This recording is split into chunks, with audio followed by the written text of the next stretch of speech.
क्या इस खंभे में भी तेरा विष्णु है? हाँ, मेरे नारायण कण कण में है। बस इतना सुनते ही अपने नन्हे भक्त को बचाने के लिए भगवान विष्णु ने संसार का अपना सबसे उग्र और भयानक रूप ले लिया।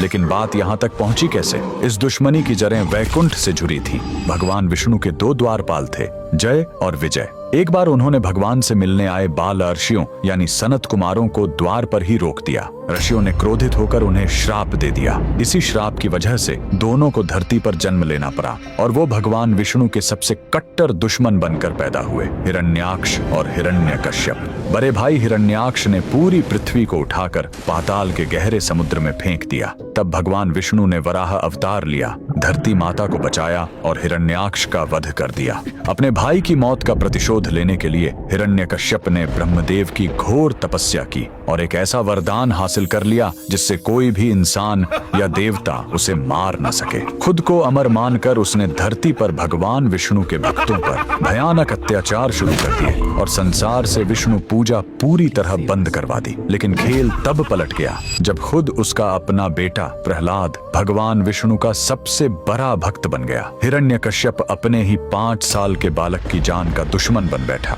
उसने प्रहलाद को मारने के लिए तरह तरह के षड्यंत्र रचे। उसे ऊंचे पहाड़ से नीचे फेंका, पागल हाथियों के पैरों तले कुचलवाना चाहा और जहरीले सांपों के बीच छोड़ दिया। लेकिन नारायण हर बार अपने नन्हे भक्त को बचा लेते। हारकर हिरण्यकश्यप ने अपनी बहन होलिका को बुलाया, जिसे आग में न जलने का वरदान था। होलिका प्रहलाद को गोद में लेकर दहकती चिता पर बैठ गई। लेकिन भगवान की लीला देखिए, वरदान होने के बावजूद होलिका उसी आग में जलकर राख हो गई और प्रहलाद हंसते हुए आग से बाहर आ गया। इसी दिन की याद में आज तक होलिका दहन मनाया जाता है। सारे पैंतरे आजमाने के बाद हिरण्यकश्यप बुरी तरह थक गया और पागल हो गया। उसने खुद अपनी गदा उठाई और प्रहलाद को मारने के लिए आगे बढ़ा। उसी पल खंभा बीच से फटा और भगवान विष्णु का नरसिंह अवतार प्रकट हुआ, आधा शरीर इंसान का और आधा शेर का। भगवान ने उसे उठाया और महल की चौखट पर ले जाकर आगे क्या वो देखी। मैं नहीं मर सकता।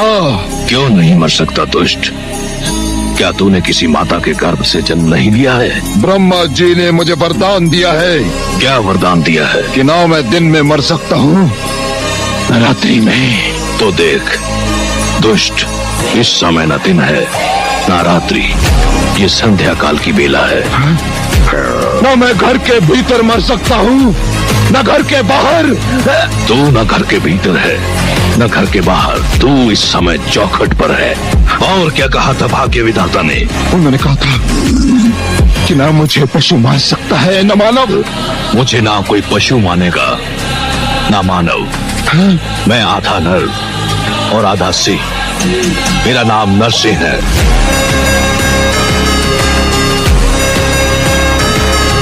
तेज नाखूनों से उसका सीना चीर दिया। ब्रह्मा जी के वरदान का मान भी रह गया और बुराई का भयानक अंत भी हो गया। अगले दिन इसी बुराई के अंत और प्रहलाद के बचने की खुशी में लोगों ने रंगों का उत्सव मनाया, जिसे आज हम होली के रूप में मनाते हैं। अगर आप भी भगवान नरसिंह का भक्त है तो कमेंट में पूरे विश्वास से लिखें, ओम नमो भगवते वासुदेवाय।